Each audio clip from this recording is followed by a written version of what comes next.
Hello everybody. Today we are going to create or configure a webhook inside our Mautic system and send it to another distant system. Okay, let's go. Before we start, let me tell you something about my new project.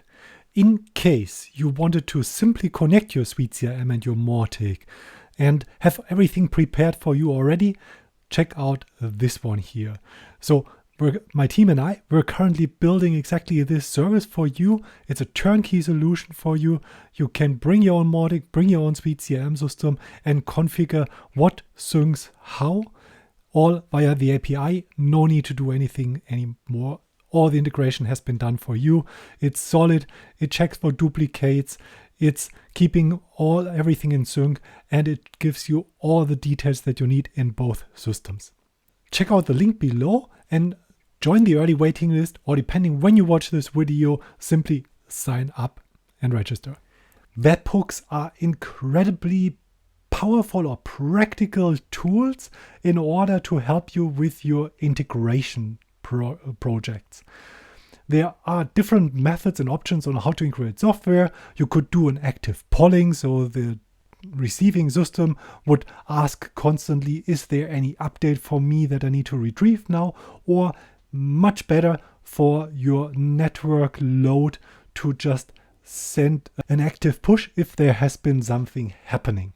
So with Mautic, you can configure a couple of events that will help you to trigger and send information to a receiving system.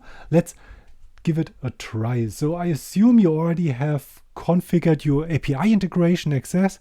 If not, check out my other videos on how to do that, because usually you would start working with the API as well if you're using webhooks. And webhooks has a specific item here inside the menu at the very bottom. And as you can see, overall it looks just like new contacts or the contact page or the company's page when you don't have any details there yet. You can just create one, and here looks fairly similar as well. You can categorize stuff and so on, but this one is very different. So let's first look into the different events. Events are things that could happen inside your Mautic, and when those things happen, here your configuration, your webhook would react to them, and it would be dispatched to send data, a payload to a distant system. So how do we do this, or when do we want to have this?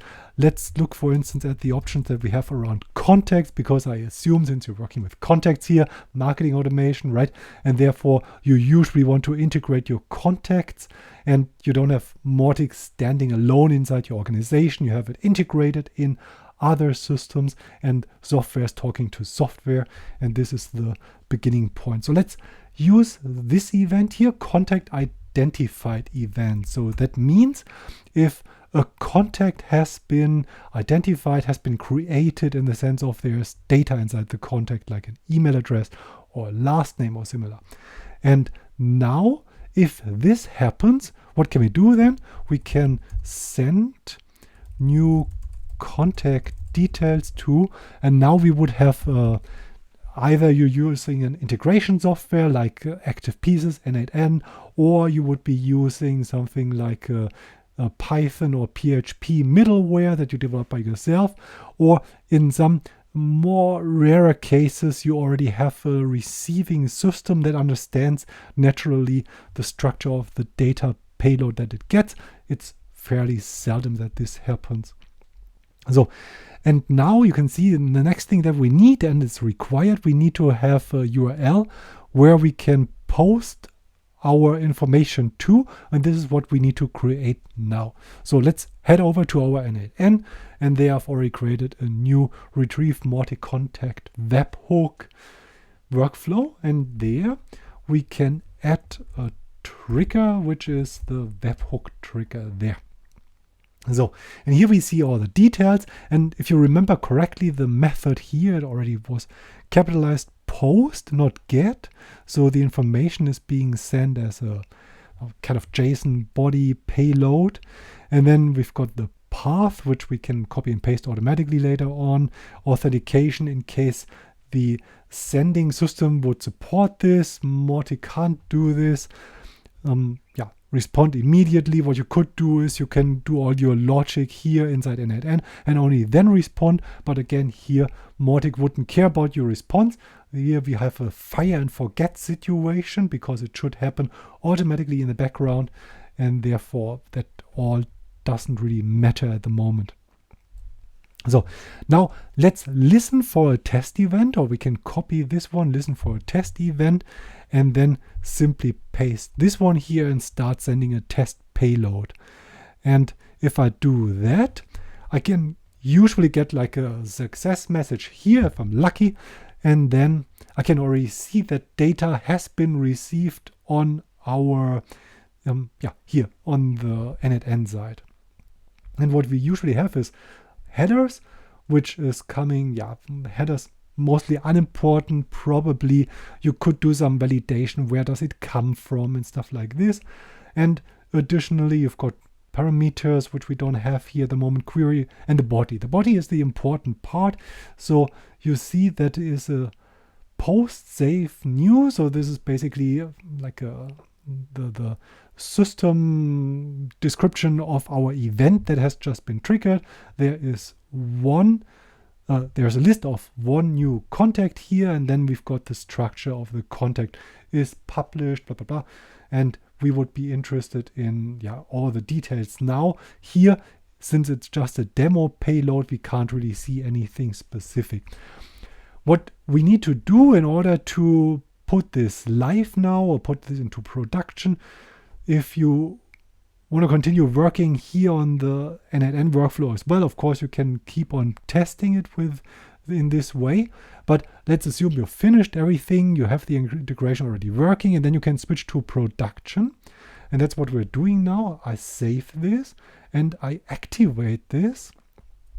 And then I would now put my production URL here. So it won't send to the test anymore, it will send directly to the production, and that's exactly what we want to have. And now I can go in here and start adding a test contact. So here I would start with first 03, last 03, and we would give the person email as well, company03.com. So, and if I click on save and close now, in the background, there will have been this webhook dispatched for you, and it will have already sent details to this n8n workflow here. And we'll check this now. So I go to my very recent, recent execution, and now double click here, and I'm hoping to see my first 03, last 03, and then there will be an email address ideally. Here you can see this. So if you're working with Mautic 7, you might have already got used to the new API, the version 2 API, which looks different, has a different way of structure and documenting things. Here, this is still the webhook or the data structure from the old, Mautic version 1 through 6 API webhook structure. So therefore, you would need to look into email, and then from email you would need to use the normalized or the value, depending on what you want to do with your system and integration. But as you can see, this worked out nicely. We are able to receive data from our Mautic event inside an external system. And now basically everything is open to you for integration, for automation, for processes, and so on. So you can streamline your operations, your data throughout your whole system software, your software that you have in all your systems, in all your company running. That's relevant for this particular business process. One more thing. If it didn't work as smoothly for you, it could be that you need to enable more details for the webhook. So for me, for instance, in the configurations, I've got webhook settings at the very bottom here. And there is one thing that I had to add because I'm using a local environment here, and therefore I had to whitelist this private IP address. What else can you do? You can, if you have a lot of webhooks being sent out, and then you might want to have this one here done via the queue.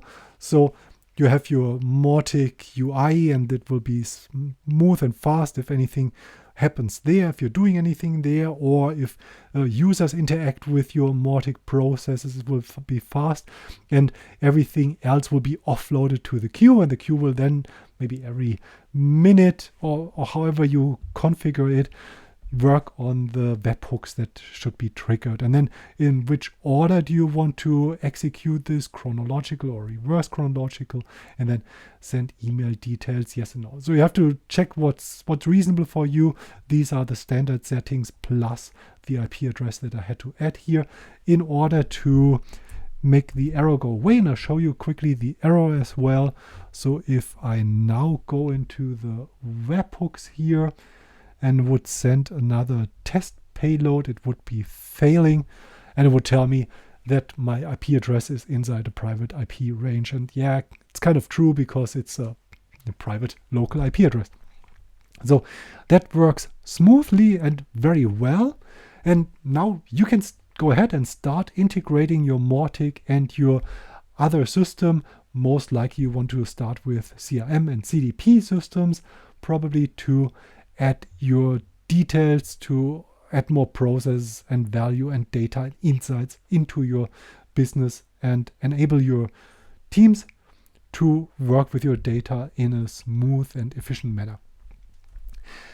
That's it for this video. Thank you very much for watching. See you next time. Bye.